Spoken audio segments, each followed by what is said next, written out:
tornado warning for southwestern Brunswick County in southeastern North Carolina until 12:15 a.m.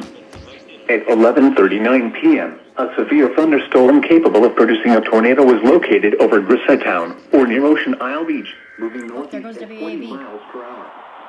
Hazard, tornado. Source, radar indicated rotation.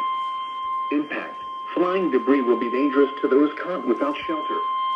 The National Weather Service in Wilmington has issued a tornado. Damage to roofs, windows, and vehicles. Oh, there goes will occur. WGHW. Tree damage is likely. 9.1.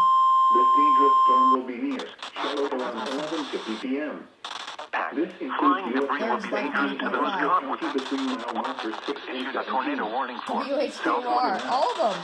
Move to a basement or an interior room on the lowest floor of a sturdy building. moving northeast at Avoid 40 miles per hour. again.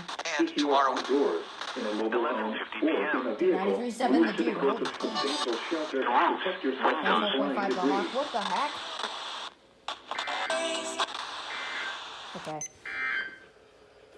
And now taking a look at the forecast for the Cape Fear region. Featured at 8:55 p.m.